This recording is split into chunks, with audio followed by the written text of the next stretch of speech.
মুক্তভাবে কাজ করার সুযোগ আমরা পাচ্ছি, তখন থেকে আমরা চেষ্টা করছি যে সকল দলের মতকে যেন একাত্তরে মুক্ত মত হিসেবেই প্রতিষ্ঠান সবার মতকে ধারণ করতে পারে, প্রচার করতে পারে। সেই ক্ষেত্রে আমরা যথেষ্ট সচেতন আছি। একই রকমভাবে আমরা 14 বছর পেরিয়ে 15তম বছরে পদার্পণ করছি এবং এই সংবাদ ভিত্তিক এই প্রথম ফুল এইচডি টেলিভিশন 2012 সালে 21শে জুন যাত্রা শুরু করেছিল।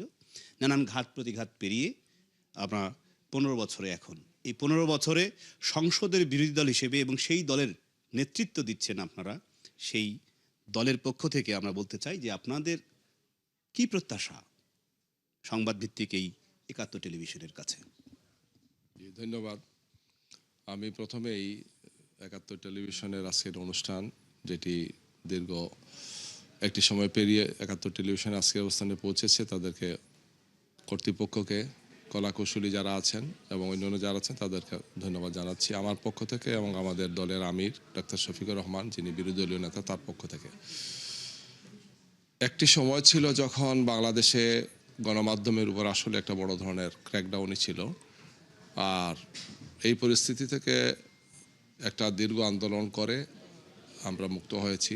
বাংলাদেশ এখন একটি নতুন অধ্যায়ে প্রবেশ করেছে, যেখানে নির্বাচন হয়েছে, নির্বাচনের মাধ্যমে একটা দলের উপর জনগণ ভোট দিয়েছে, আমরা বিরোধী দলে আছি। গণমাধ্যমকে বলা হয় থাকে আমাদের জাতির চতুর্থ স্তম্ভ, এবং বাস্তবিক অর্থেই গণমাধ্যম যদি তার দায়িত্ব পালন করে বলতে সে তার সঠিক দায়িত্ব যেটা পালন করে, সে নিরপেক্ষ থাকবে, সে সৎ থাকবে, সে স্বচ্ছতা এবং জবাবদিহিতার ভিত্তিতে কাজ করবে, তাহলে জাতি একটি সঠিক দিক নির্দেশনা পায়। আমাদের এই দেশ সেই দিক নির্দেশনা আসলে পায় নাই, বিভিন্ন সময় বিভিন্ন কারণে। আমরা এখন আশা করব যে জনতার অভ্যুত্থান, যেখানে প্রায় 1,500-এর মতো লোক শহীদ হয়েছেন, আহত হয়েছেন, দেশ একটা বড় আকারের পরিবর্তনের আকাঙ্ক্ষা নিয়ে এখানে এগিয়ে যাচ্ছে। এই অবস্থায় 71 টেলিভিশন সততা, দক্ষতা, ন্যায়পরায়ণতা এবং সাহসিকতার সাথে ভূমিকা পালন করবে। কারো ভয়ে ভীত হবে না, কারো প্রতি সে অনুগত হবে না। আমরা কারো প্রতি বিশেষ অনুভূতি অথবা বিশেষ তাদের প্রতি পক্ষপাত করা, এই পক্ষপাতমূলক সাংবাদিকতার পরিণতি কি হতে পারে সেটি আমরা গেল 17 বছরের যে ফ্যাসিস্ট আমল, সেটিতে আমরা দেখেছি গণমাধ্যমের গ্রহণযোগ্যতা। এটি গ্রহণযোগ্য গণমাধ্যম তৈরি করতে যেমন গণমাধ্যমে এটি শক্তিশালী জনবল লাগে, যেটি 71 টেলিভিশনেরই মধ্যে তারা একত্রিত করেছে, এবং একই রকমভাবে গণমাধ্যম এবং গণতন্ত্র যেহেতু হাত ধরাধরি করে চলে এবং সরকারের বিকল্প সরকার বা ছায়া সরকার হিসেবে বিরোধী দল ভূমিকা পালন করে, সেই বিরোধী দলের সকল মত, সকল বক্তব্য 71 টেলিভিশনে আমরা প্রচার করতে বা সম্প্রচার করতে নিউজ আকারে আমরা অঙ্গীকারবদ্ধ। এবং আমরা এই পর্যায়ে বাংলাদেশ জামায়াতে ইসলামীর পক্ষ থেকে এটি ফুল এনেছেন, আমরা ফুলের শুভেচ্ছা এবং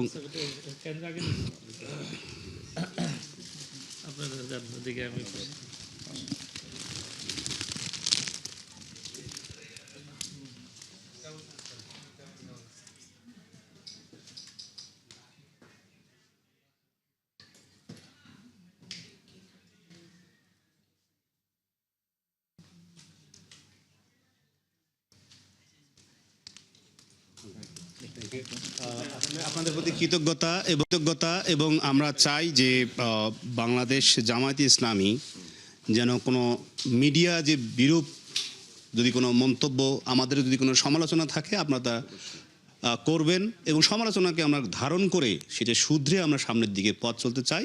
এই পর্যায়ে আমরা মহানগরের জামায়াতে ইসলামীর নেতা, তার কাছে খুব সংক্ষেপে আমরা এরপরই কেক কাটার মধ্য দিয়ে এই অনুষ্ঠানের সমাপ্তি ঘোষণা করব।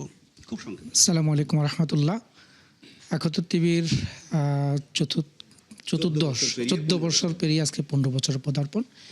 এই পদার্পণ উপলক্ষে আমি বাংলাদেশ জামায়াত ইসলামী ঢাকা মহানগর উত্তর এবং আমাদের সম্মানিত মহানগরী আমির সেলিমউদ্দিন ভাইয়ের পক্ষ থেকে শুভেচ্ছা এবং অভিনন্দন জানাচ্ছি। আপনাদের প্রতি শুভকামনা থাকলো। অতীতে ফেসিবাদী সরকার যেভাবে সেন্সরশিপের মাধ্যমে মিডিয়াকে নিয়ন্ত্রণ করেছে, আশা করি 71 টিভি আগামীতে তারা বস্তুনিষ্ঠ সংবাদ পরিবেশনে ভূমিকা পালন করবে এবং সরকার বিরোধী দল উভয়ের সরকারকে, দেশকে এগিয়ে নিয়ে যাওয়ার ক্ষেত্রে তারা তাদের নিউজ প্রচারের ক্ষেত্রে অনন্য ভূমিকা রাখবে, আমরা সেই প্রত্যাশা করছি। আমাদের পক্ষ থেকে আপনাদের সবাইকে অভিনন্দন। সালাম আলাইকুম। আপনাদের অনেক ব্যস্ততা আছে, সেই ব্যস্ততার মধ্যেও আপনারা সময় দিয়েছেন এবং আমরা কেক কাটার মধ্য দিয়ে আমাদের 15 বছরের পদার্পণের আপনাদেরকে আহ্বান জানাচ্ছি কেক কাটার অংশগ্রহণ করার জন্য। মাঝখান থেকে কাটলেই হবে। না, আমি যদি একটু খাওয়া দিই আর কি। ধন্যবাদ। আমরা একটু খাওয়াই সমস্যা। ওকে, না সমস্যা নেই, দেন। আমি তো আওয়ামী কিনি না। বেশি বড় পিস হয়ে গেছে। হ্যাঁ, মোটামুটি আগামী ভালো করে চলবে সেই প্রত্যাশা ইনশাআল্লাহ। আমাদের সবচেয়ে প্রিয় মানুষ সরকার আমাদের তো যোগাযোগের একমাত্র প্রচার সম্পাদক। হ্যাঁ, ইনশাআল্লাহ। এবং আজকে না কঠিন সময়েও